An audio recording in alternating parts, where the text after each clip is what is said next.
శివాయ. ఓం నమో నారాయణాయ. ఓం కాళభైరవాయ నమో నమః. ఓం దిగంబరాయ విద్మహే గజవాహనాయ ధీమహి తన్నో కాళభైరవ ప్రచోదయాత్. హరి ఓం.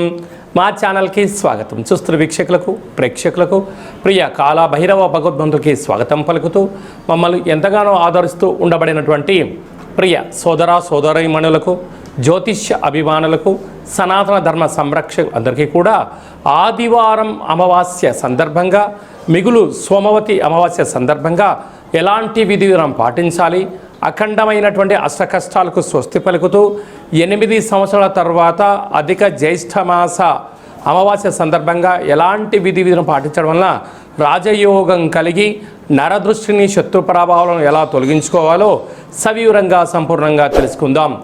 1వ తారీఖు 6వ నెల 2026 నుండి 15/6/2026 వరకు ద్వాదశ రాశుల్లో గ్రహ గమనాన్ని వీక్షింపచేద్దాం. విశేషంగా కుజభగవానుడు మేషరాశిలో స్వక్షేత్ర సంచార స్థితి, వృషభ రాశిలో రవి సంచార స్థితి, మిథున రాశిలో త్రిగ్రహ సంచార స్థితి, బుధ భగవానుడు స్వక్షేత్రకారకుడు, అక్కడే చివరి రోజు అయినటువంటి దేవగురు బృహస్పతి సంచార స్థితి, 2వ తారీఖు నుంచి కర్కాటక రాశిలోకి ఉచ్చ స్థితిలో సంచార స్థితి జరగబోతుంది. మరియు అక్కడే శుక్ర సంచార స్థితి, సింహరాశిలో కేతు సంచార స్థితి, కుంభరాశిలో రాహు సంచార స్థితి, మీనరాశిలో శని భగవానుని సంచార స్థితితో ద్వాదశ రాశుల్లో గ్రహ గమనాలు ఈ విధంగా ఉన్నాయి. ఏకాదశి స్థానంలో 8 సంవత్సరాల తర్వాత అష్టమంలో కుజుడు స్వక్షేత్రకంగా ఉన్నప్పుడు అధిక జ్యేష్ఠ మాసంలో అనేక రకాల అష్ట కష్టాలు పొంచి ఉన్నాయి.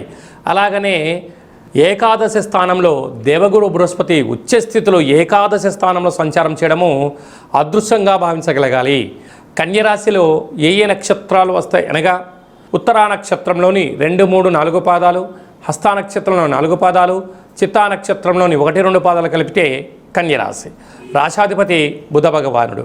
వీరికి షష్ఠమ స్థానంలో రాహు సంచార స్థితి, విశేషంగా వ్యయంలో 12వ స్థానంలో కేతు సంచార స్థితి. రాహు కేతుల మధ్య సహగ్రహాలు ఉన్నాయి కనుక ఇలాంటి కాల సమయంలోనే ఆవేశానికి దూరంగా ఉండాలి, ఆలోచన చేస్తూ ఉండాలి.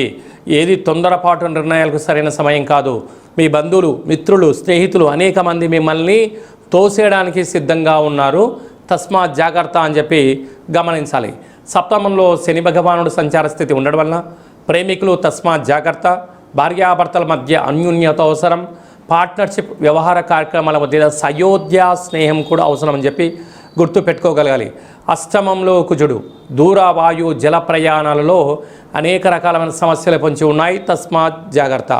అలాగా ఎన్నడూ లేనటువంటి విధంగా 12 సంవత్సరాల తర్వాత అధిక జ్యేష్ఠమాస సందర్భంగా భాగ్యంలో అంటే 9వ స్థానంలో రవి సంచారం చేస్తున్నాడు కనుక ప్రభుత్వ ఉద్యోగులతో చాలా జాగ్రత్తగా ఉండాలి అని చెప్పి జ్యోతిర్విజ్ఞానం తెలియచేస్తుంది. అలాగా ఏకాదశి స్థానంలో దేవగురు బృహస్పతి ఉచ్చస్థితిలో సంచారం చేస్తున్నారు కనుక ఓపిక, సహనం, పట్టుదల, ఆధ్యాత్మిక చింతన ద్వారా అనంతమైనటువంటి స్థిర చరాస్తులు సంపాదించబోతున్నారు అని చెప్పి గుర్తుపెట్టుకోగలగాలి. కనుక ఈ ఆదివారం అమావాస్య సందర్భంగా, సోమవతి సోమవారం అమావాస్య సందర్భంగా మీరు ఆకుపచ్చ రంగు కలిగినటువంటి కూష్మాండ దీపాన్ని పెట్టి నమస్కారం చేసుకొని నవధాన్యాలను దిష్టి తీసి అది అందులో పోసి ఈ యొక్క దీపాన్ని తెల్లజిల్లడి వృక్షంలో కానీ లేకపోతే ప్రవహించిన నదిలో వేసినట్లయితే సకల దోషాలు తొలగిపోతుందని చెప్పి గమనించాలి. జూన్ నెలలో ప్రథమార్థంలో ముఖ్యమైన పండుగల గురించి క్లుప్తంగా, సవివరంగా, సంపూర్ణంగా తెలుసుకుందాం. 2వ తారీఖున దేవగురు బృహస్పతి కర్కాటక రాశిలోకి ఉచ్చ స్థితిలో సంచార స్థితి జరగబోతుంది. ఈ విధంగా మనకు యమునా నది పుష్కర స్నానం చేయడము ఆవశ్యకత. గతించిన తాత ముత్తాతలకు, గతించిన వారందరికీ కూడా అక్కడ పిండ ప్రధాన కార్యక్రమాలు చేయడం వలన మన వంశము ఆచంద్రార్కం వరకు అభివృద్ధి చెందుతుంది. ఈ పుష్కర స్నానం చేయడము పెద్దవారి యొక్క ఆశీస్సులు మనకు శ్రీరామ రక్ష అని చెప్పి గమనించాలి.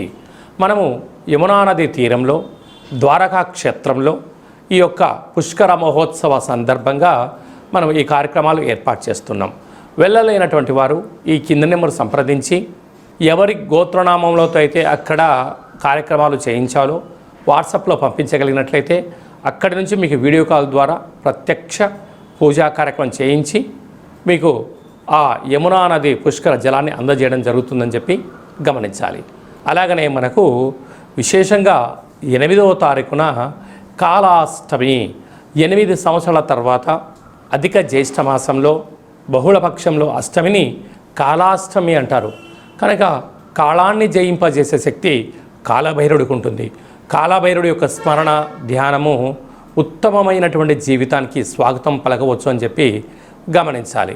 13వ తారీఖున శని త్రయోదశి. ఆ శని భగవాన్ యొక్క స్మరణ ధ్యానము దీపము అభిషేకం వలన శని దోషాలు తొలగిపోతాయని చెప్పి గమనించాలి.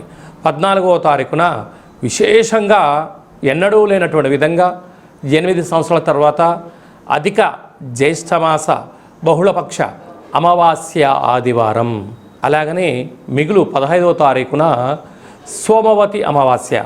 అమావాస్య అనగానే మనకు ఇంటి ముందర గుమ్మడికాయని తీసి పగలగొట్టుకోవడం, కుళ్ళిపోయిన గుమ్మడికాయని తీసి బయట వేసేసుకోవడం, గుమ్మడికాయ కట్టుకోవడము, సకలమైన నరదృష్టి వాస్తు దృష్టి దోషాలు తొలగించుకొని యంత్ర మంత్ర తంత్ర సాధన చేయడం వలన అఖండ అష్టైశ్వర్యాలు కలుగుతాయి. ఇది అధిక జ్యేష్ఠ మాసం విశేషంగా ఆదివారం అమావాస్య సందర్భంగా మనము ఏ చిన్న ఆవగింజంత పూజా కార్యక్రమాలు చేసినా గుమ్మడికాయంత ఫలితం కలుగుతుందని చెప్పి గమనించాలి. కనుక ఈ కింది నెంబర్ని సంప్రదించినట్లయితే ఎవరెవరు ఎలాంటి పూజా కార్యక్రమాలు చేసుకోవాలి, గ్రహదోషాన్ని నరదృష్టిని భూత ప్రేత పిచాచ బ్రహ్మర యక్షర యమదూత సకల గ్రహదోషాన్ని తొలగించుకోవాలి, తంత్ర ప్రయోగాల నుంచి తాంత్రిక ప్రయోగాల నుంచి ఎలా బయటపడాలో ఆధ్యాత్మిక సలహాలు సూచనలు ఇవ్వడం జరుగుతుందని చెప్పి గమనించాలి. అలాగే మీ వ్యక్తిగత జాతకం తెలుసుకోవాలనుకుంటున్నారా? మీ యొక్క పేరు, పుట్టినటువంటి తేదీ, నెల, సంవత్సరం, పుట్టిన సమయం రాసి వాట్సాప్లో పంపించగలరు. 100 సంవత్సరాల జాతకాన్ని రాసి పంపించి మీరు పుట్టినప్పుడు గ్రహ గమనాలు ఎలా ఉన్నాయి, ప్రస్తుత కాలం ఎలా ఉంటున్నాయి, భవిష్యత్తులో ఎలా ఉండబోతున్నాయో సవివరంగా సంపూర్ణంగా తెలియజేయడం జరుగుతుందని చెప్పి గమనించాలి. డేట్ ఆఫ్ బర్త్లు లేనటువంటి వారికి పేరు యొక్క మొదటి అక్షరాన్ని అనుసరిస్తూ రాసే స్థితిగతులు తెలియచేస్తూ రమణ శాస్త్రం ద్వారా అనగా గవళ ద్వారా భూత భవిష్యత్ వర్తమానాన్ని తెలియజేయడం జరుగుతుంది. ఈ కింది నెంబర్ని అపాయింట్మెంట్ తీసుకొని సంప్రదించగలరు.